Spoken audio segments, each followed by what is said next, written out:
The first exercise we are going to do is called Swan for thoracic extension. Begin by lying on your stomach with your hands either side of your shoulders. This exercise we are looking at extension from the base of the skull right down towards the pelvis. To begin this exercise, you want to start by elevating and extending the neck, followed by the upper and then the mid-thoracic spine and finally the lumbar spine. Use your hands as assistants to help with the thoracic extension, and you can focus on shining your chest bone up and out towards the wall in front of you to assist with that thoracic mobility.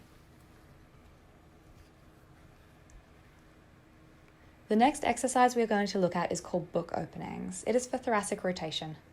Lying on your side with your hips and your knees bent and your arms directly out in front of you, you are going to begin by sliding your top hand slightly in front of your bottom hand, and then lifting the arm up and over towards the opposite side of your body. With this exercise, make sure that you follow your hand with your eyes to allow for rotation of the neck as well as the thoracic spine. A final note with this exercise is to ensure that your hips stay stacked on top of each other, and that will just allow for correct rotation purely through the spine.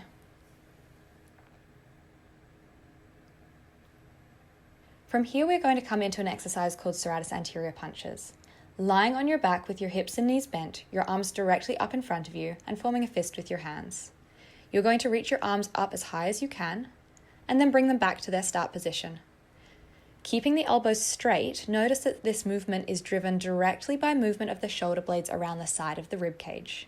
You should feel them separate as you lift the arms up and come closer together towards the spine as your arms come back down. An important note with this exercise is to make sure that your shoulders do not elevate up towards your ears as you perform the exercise. As a progression of this exercise, you can wrap a TheraBand around your back and perform the same movement with resistance against the band. Weights can also be used as an alternative to the TheraBand. The next three exercises we are going to go through are all looking at lower and middle trap activation around the shoulder blades. Lying on your stomach with your arms directly beside you, retract the shoulder blades, which means drawing them directly in towards the spine, elevate the arms, and hold for 5 seconds before returning to your start position. To progress this exercise, bring your arms directly out to 90 degrees. Again, retracting the shoulder blades and then elevating the arms with a 5-second hold before returning to your start position. The next progression would be to elevate the arms further again. This time, face the thumbs up and then perform the same retraction of the shoulder blades and elevation of the arms with that 5-second hold.